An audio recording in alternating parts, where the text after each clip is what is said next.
Hello, good day once again at welcome sa ating klase ngayon. Ang ating topic po is moral deliberation, the role of reason and impartiality and ethics. So before anything else, ito po dapat ang matutunan natin after nating matalakay ang lesson na ito.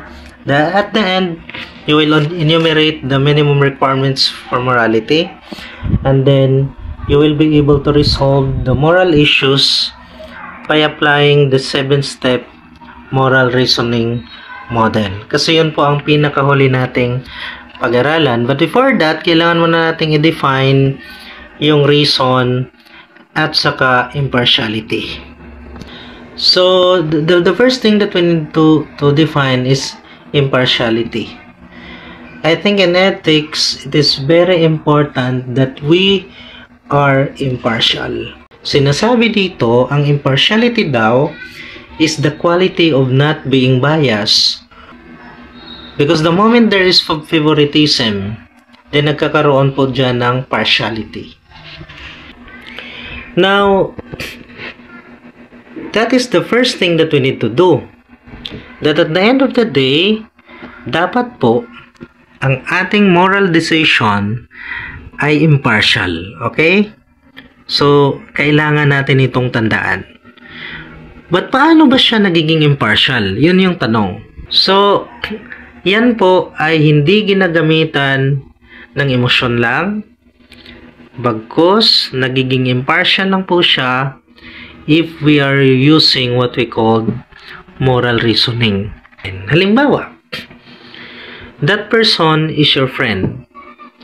At yung kalaban niya or nakaalitan niya ay hindi mo kilala.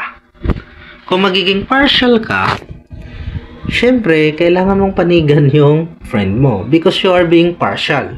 Nagiging bias ka kasi you knew this person very well.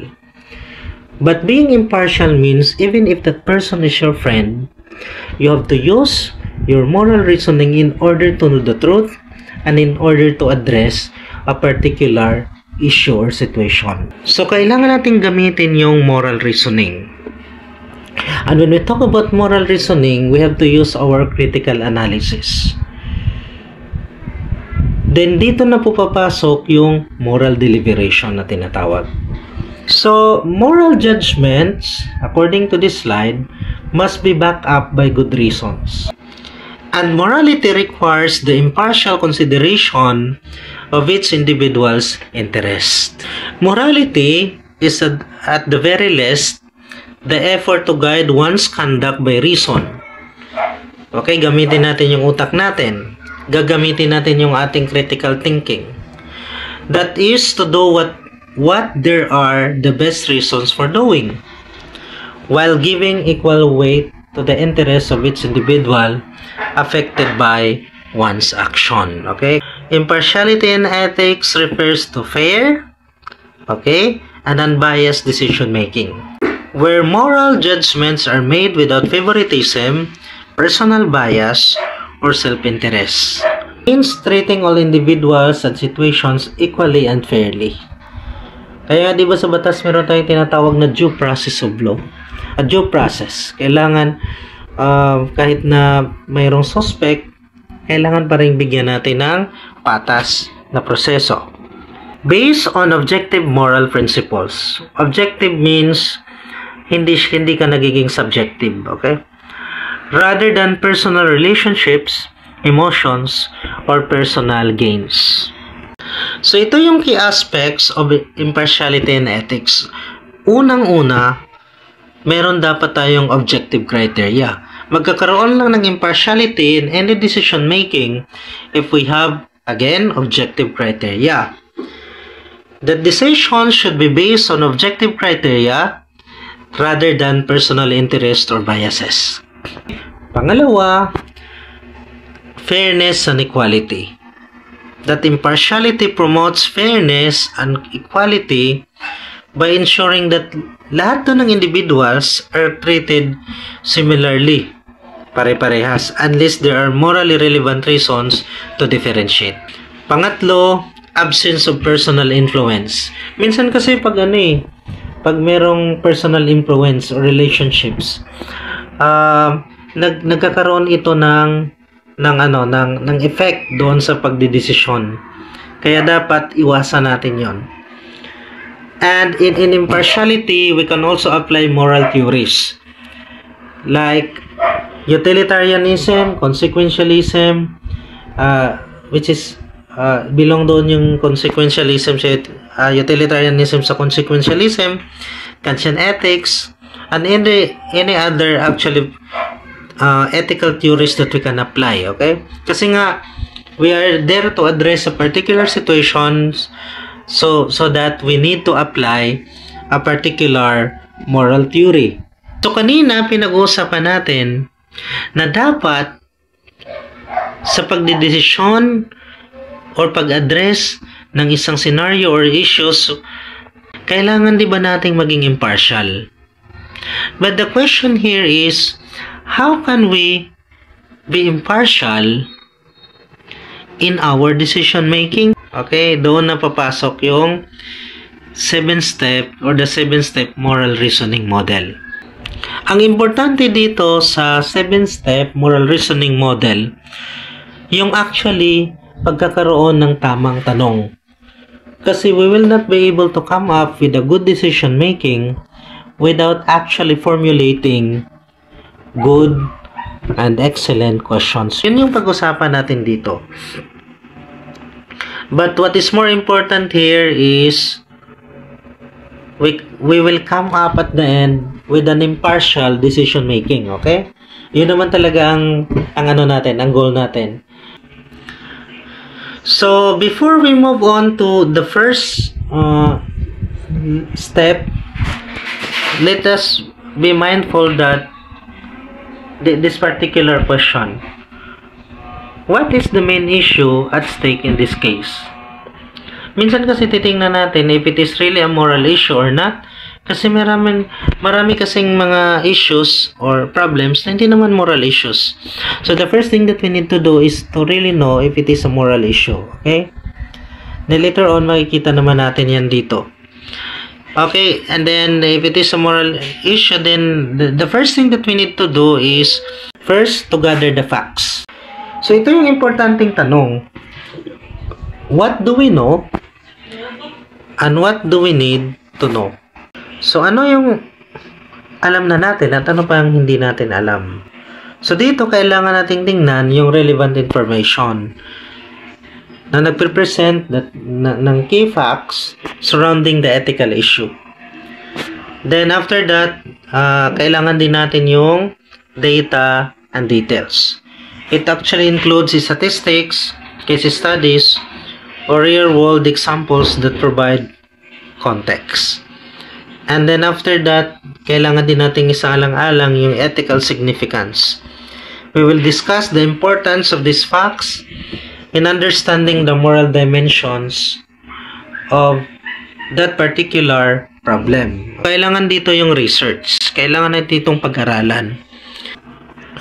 And then the second one is to determine the ethical issues. Here, when it comes to ethical issues, kailangan nating malaman yung core ethical questions. We have to identify the main ethical questions that arise from the facts. So, alam na natin yung isang scenario. Dahil alam na natin, then makapag-formulate tayo ng questions when it in connection to what we call ethical issues. Kung ano ba yung mga ethical issues na nandoon. Then, we can also see the implications of the issues. We can discuss how these ethical issues impact stakeholders and society at large. Pag sinabi natin stakeholders, yung mga taong na-involved dito. And then the third one is, of course, to identify the stakeholders.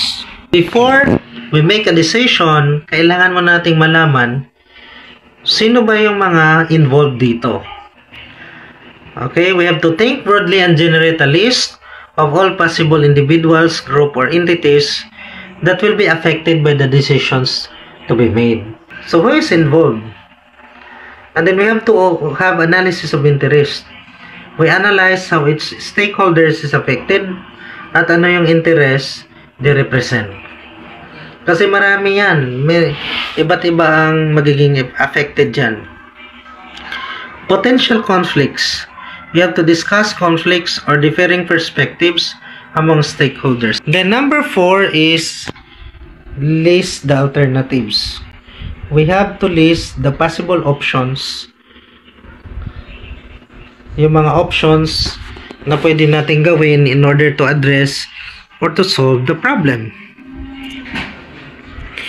We need to outline different options available para ma-address natin yung ethical issues. Pero ang point naman dito, yung options ay para maging solusyon siya sa problema natin.